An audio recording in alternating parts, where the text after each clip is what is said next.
ছেড়ে কোথায় যাব? যাবেন সেটা আমি কি করে বলবো? বেড়া নাই বাড়ি থেকে। বাবু, বৌমা এটা কি বলছে? আমি তোদেরকে ছেড়ে কোথায় যাব? ও ঠিকই বলিছে, তুমি যদি এই বাড়ি থেকে না যাও তাহলে আমরা শান্তিতে থাকতে পারবো না। তুই কি বলছিস বাবু? আমি আমার স্বামীর পিঠে ছেড়ে কোথাও যাব না। আমি বললে এখানে যেতে তোমাকে হবেই। চলো বলছি, চলো চলো।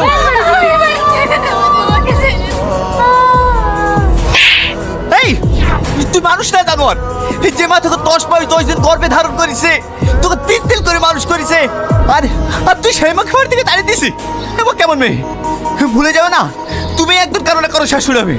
সেদিনের কথা যদি একটু ভাবতে তাহলে এরকম জঘন্য কাজ কখনো করতে পারতে না। কি হচ্ছে এটা? হ্যাঁ বলুন স্যার, এই অভদ্র চাষ এখানে ঢুকলো কি করে? স্যার আমি আটকানোর চেষ্টা করেছি, ধাক্কা মেরে চলে এসছে। এক্ষুনি থানায় ফোন করো। আমার হিরোর গায়ে হাত দেয়া না, ওকে জেলের ঘানি টানে ছাড়বো। সবাইকে তো ছবি দিলা, আমাকে ছবি দিবা না? আমি কাকে ছবি দিলাম?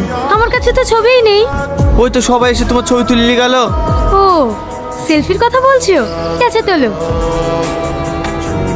দেখি মোবাইলটা। এটা কার ছবি? ওকে তো আমি নিজেই চিনতে পারছি না। ফোনে ছবি তোলা হয়? স্মার্টফোন লাগবে। ও কোথায় পাবো? আমরা গরিব মানুষ। পড়াশোনা করেছো? হ্যাঁ পড়াশোনা করেছি, 3 পর্যন্ত। ও তুমি কি কাজ করো?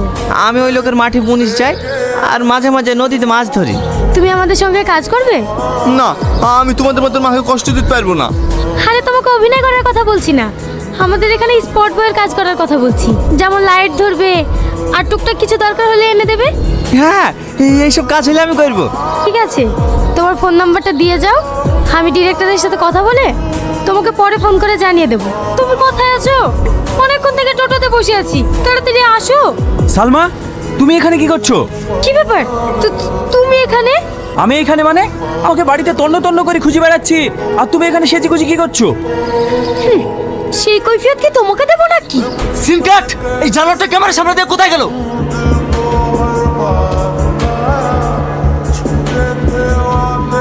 এই চাষা, সিন চলাকালীন তুই কেন গেছিলি? আমি তখনই বলেছিলাম এরকম চাষা বসে লোক কাজ করতে পারবে না, কিন্তু তোমার জন্য কাজে নিয়েছিলাম। স্যার দয়া করে ম্যাডামকে কিছু বলবেন না, সব তো সামান। আসলে ওই লোকটা অন্ধ ছিল তো, আমাকে রাস্তাটা পার করাতে গেছিল। কি বললি? বেতন তোকে ওই অন্ধ লোকটা দেবে না আমি দেবো? আজ থেকে তোকে আমি যেটাই বলবো তোকে সেটাই শুনতে হবে, আন্ডারস্ট্যান্ড? আমার জন্য তুমি বারবার অপমান হয়েছো, আমি আর কাল থেকে কাজে আসবো না। কই অপমান হচ্ছি? আমি বলছি তুমি কাল থেকে কাজে আসবে।